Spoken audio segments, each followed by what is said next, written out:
शक्ति के 48 नियमों का चौथा नियम है, हमेशा अपने हितों को छुपा कर रखें। यह नियम बताता है कि हमें अपने इरादों और योजनाओं को दूसरों से छुपा कर रखना चाहिए ताकि वे हमें कमजोर करने का अवसर न पा सकें। ये कार्यक्षमता और रणनीति दोनों के लिए महत्वपूर्ण है।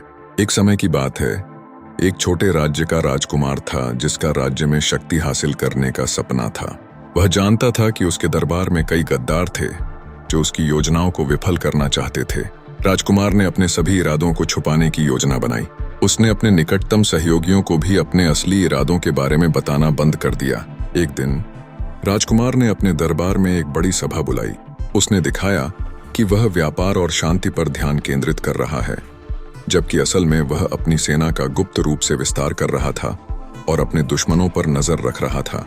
इस बात का कोई भी संकेत नहीं दिया कि वह किसी प्रकार की सैन्य कार्रवाई की योजना बना रहा था। राजकुमार के इस चालाकी और हिसाब किताब की वजह से उसके दुश्मन तैयार नहीं हो पाए और उसने अंतिम समय पर हमला कर उन पर जीत प्राप्त की।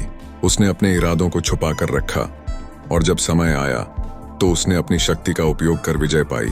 इस कहानी से हमें यह शिक्षा मिलती है कि अपने इरादों को छुपा कर रखना एक शक्तिशाली रणनीति हो सकती है। यदि हम अपनी योजनाओं को दूसरों के सामने उजागर करते हैं तो वे हमें रोकने का उपाय खोज सकते हैं। इसलिए हमेशा अपने हितों को छुपा कर रखें और सही समय आने पर ही उन्हें उजागर करें। Please like, share and subscribe.